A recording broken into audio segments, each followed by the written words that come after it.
예, 저는 이제 주로 이제 뭐 VIP 고객들을 많이 만났으니까 뭐 돈 많은 분을 소위 만났겠죠. 실패한 분보다는 이제 성공하신 분들을 대부분 만났는데 한 두 가지 정도 생각이 나요. 첫 번째는 이제 제가 사실 이제 직장맘들은 다 아실 내용일 것 같은데 엄마로서의 역할을 제대로 하지를 못했어요. 그래서 이제 특히 대리과장 때 그때는 한참 자녀 손이 갈 때잖아요. 자녀도 그때는 청소년기고 저도 회사에서 열심히 일해가지고 승진해야 될 타이밍이 딱 겹칠 그쯤이 가장 힘든데 그래서 이제 자녀 교육을 나름은 열심히 한다고 했지만 제 딸이 굉장히 혹독하게 사춘기를 겪었더라고요. 지금 생각해 보니까.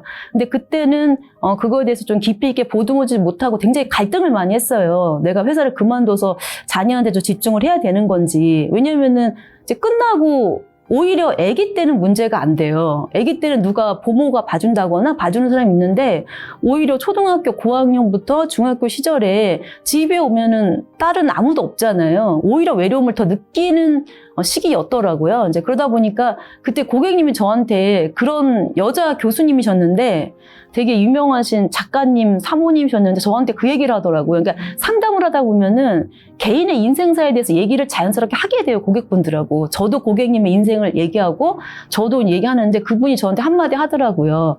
회사 내에서 성공하는 거 제니님한테 아무 의미 없다. 자식 인생이 더 중요하다. 그래서 조금 더 자녀한테 신경을 더 많이 쓰라고 조언해 주신 분이 있었는데 그래서 제가 오히려 제 딸 중학교 1학년 때 오히려 다시 보모를 뒀어요. 그래서 이제 자녀가 그때 이제 청소년이었었는 사춘기였겠죠. 그랬을 때 많이 집에 오면은 이제 우리 딸이 원하는 거 해주고 떡볶이도 해주고 학원 갈 때까지 같이 있어주고 그다음에 아침 일찍 저 출근 일찍 하니까 와가지고 오히려 밥 잘 먹여서 이렇게 학교 보내고 오히려 그게 초등학교 때는 있을 법한 얘기잖아요. 그래서 그런 보모를 그때 그 충격으로 제가 뒀어요.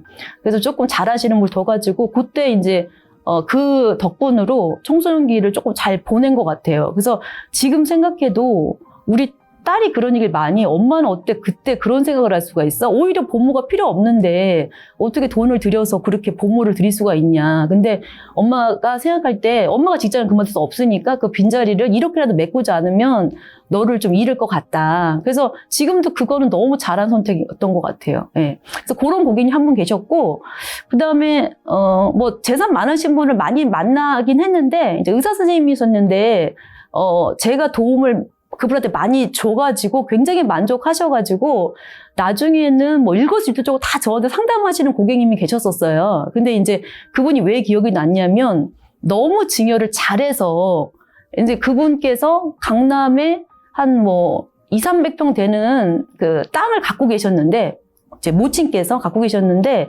그 땅을 저희의 권유에 의해서 증여를 하셨어요. 근데 그 증여를 하는 게 얼마나 어려운지 아마 작가님 모르실 거예요.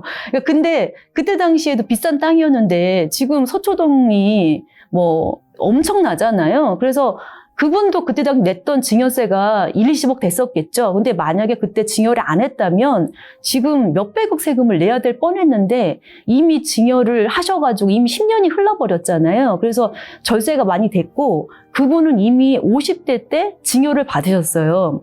그런 다음에 그분은 거기다가 또 건물도 지으셔가지고 부를 어쨌든 더 많이 부가가치를 냈고 그분 또한 자녀한테 빠르게 증여를 실행하고 계세요. 그래서 이분은 왜 기억이 났냐면 상담을 안 받았다면 지금 그 연세 많으신 그 어르신이 90살쯤 되셨을 것 같은데 그 어마어마한 세금 때문에 얼마나 고통을 당하셨겠어요. 근데 그때 굉장히 저희 상담이 좀 굉장히 진실하게 받아주셔가지고 그 고객님이 정말 기억에 남아요. 제가 도움을 정말 많이 드렸던 것 같고 그분도 정말 고마워하셨고 되게 좋은 고객이 되셨어요. 보통 로얄티 충성도가 높은 고객님이라고 하잖아요. 그런 고객이 저희 회사에 됐었어요. 제가 이제 큰 혜택 본 거는 안식년 휴가 1년 받은 거. 예, 그래서 그것도 안식년 제도가 이제 처음으로 도입이 돼서 직원들한테 1년간 이렇게 쉴 시간을 준 게 처음으로 이제 도입이 됐는데 생각보다 경쟁률이 너무 센 거예요. 의외로 사람들이 많이 신청했거든요. 예, 그래가지고 이제 그동안 업무 성과라든가 평판이라든가 그런 거 감안했겠죠. 그래서 제가 저희 부서에서 유일하게 그게 이제 돼가지고 1년간 쉴 기회가 있었어요. 첫 번째 회사에서. 근데 결국 그것 때문에 그만두게 됐네요. 첫 번째 회사를. 예. 그러니까 근속연수가 예를 들자면 25년 된 사람 중에서 뭐 그 20년 이상 이런 장기 근속한 사람한테 1년간 일정한 급여를 조금 보조해 주면서 이제 시간을 주는 거예요. 예. 그래서 그러니까 근로는 유지를 하면서 근속기간이나 이런 건 다 되면서 1년간 말 그대로 교수님들은 안식년 제도가 있잖아요. 그거 유사한 제도예요. 그래서 그때 처음 도입이 됐기 때문에 아마도 회사는 당황했을 것 같아요. 이렇게 많은 사람이 신청할 줄 몰랐는데 왜냐면 모든 직원이 그걸 가버리면 회사 일이 안 돌아가잖아요. 예, 그래서 선별적으로 나중에는 그러니까 부서 내에서 이제 조금 선별해가지고 그 제도를 활용할 수 있게끔 이렇게 해줬는데 아마도 지금은 좀 그런 제도가 더 상시화되지 않았을까. 근데 저는 그게 첫 번째였었어요. 제가 그 이용한 게. 예. 예, 특히 제가 보험회사를 다니다 보니까 이제 고객들 많이 받잖아요. 많이 받는데 사실은 대기업 다닌다고 해서 월급이 되게 막 남거나 그러지는 않아요. 이게 특히 맞벌이다 보니까 웬만한 거 다 돈으로 해결하잖아요. 그래서 작가님도 아시겠지만 이게 애기 맡기는데 그 보육 그 아주머니한테 드리는 돈이 상당하잖아요. 그래서 어떤 동료는 심지어 뭐 이렇게 집안에 드리는 그런 보모를 둘 때 200~300 나간다는 얘기도 되게 많이 들었거든요. 그래서 의외로 돈이 잘 쌓이지가 않아요. 이제 근데 그럼에도 불구하고 조금 그러니까 연금 같은 걸 좀 들어놨었고요. 근데 그거를 이제 지속적으로 좀 장기간 유지를 하는 그런 준비를 했었고, 사실은, 첫 번째 직장에서는 그런 연금 정도? 네, 그렇게 해서 사실 은퇴 준비가 그렇게 잘 되어 있지는 않았었어요. 근데 이제 점점 제가 이제 상담 업무를 하면서 좀 제 인생을 이제 깊이 있게 본 다음에 구체적으로 계획을 세운 거는 그 안식년 제도를 활용해서 그때가 이제 40대 중반 쯤이었을 것 같아요. 그래서 그때 이제 안신형 제도 그 기간 동안에 여러 가지 생각을 좀 많이 하면서 결정적으로 부채를 없애야겠다 생각을 많이 했거든요. 그래서 첫 직장 다니는 동안에 늘 부채가 있었어요. 우리 집 살 때 다 부채가 있잖아요. 인력 단위의 부채가 있었는데 사실은 지금 생각하면 큰 빚은 아닌데 그때는 엄청난 그게 되게 큰 짐이었거든요. 도저히 갚아지지가 않는 거예요. 매달 얼마씩 갚으면 되는데 이게 안 갚아져요. 이상하게. 그래가지고 요새는 또 원리금 균등상환으로 무조건 해야 되잖아요. 근데 그때는 그 이자만 내면 되니까.